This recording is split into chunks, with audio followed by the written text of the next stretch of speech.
Hey guys, welcome back to Modeling Manhood. My wife's here to join me tonight and share in on some of our family secrets. So we have this book that we've been writing, just great memories and funny experiences and things kids have said or things that have just made us laugh.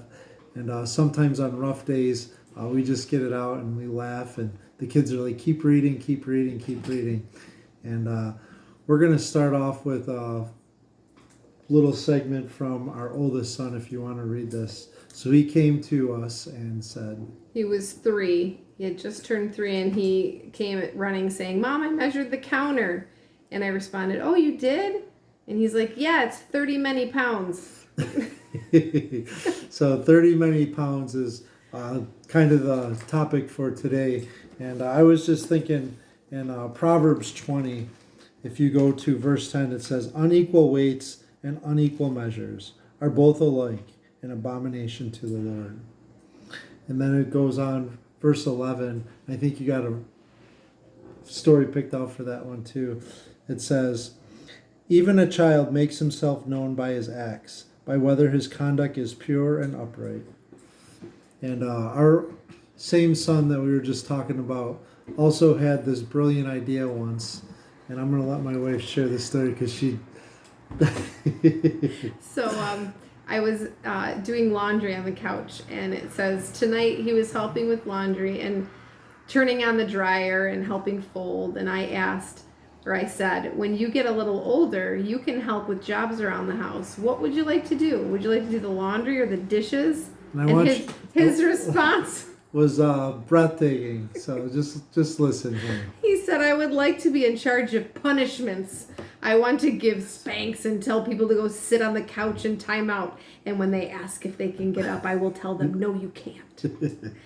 He also put himself in timeout that night after he had climbed on top of a shelf to hide his brother's tractor ornament on top of the tree. So he even knew that he was wrong enough to put himself in timeout. So those are just some fun stories that I wanted to share with you guys. And I would encourage you guys, if you don't keep a journal, or maybe do a family one. I'm not much of a writer, but every once in a while we'll pull out this book and we'll write some funny things in there. And it's fun to go back and look over all the stories that we have of the kids. Even tonight we got 2 kids that decided that playing... They call it 5-star when they slap each other. I don't understand it either. But they'll slap each other, and one will be like, "Oh, you touched me," and the other one will be like, "Oh, that hurt." And we always see it differently from our point of view. Our pastor on Sunday was even saying, like, when my boys fight, the person who does the hitting is tapping, or I just graze them, but when it's them getting hit, they were thrown across the floor, or welts that won't go away, and their perspective is totally different.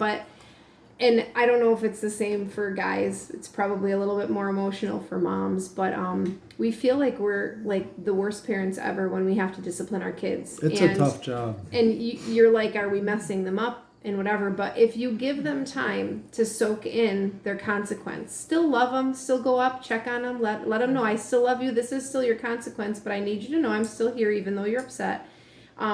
But 9 times out of 10 they come back and they apologize for their behavior because they know deep down they were wrong.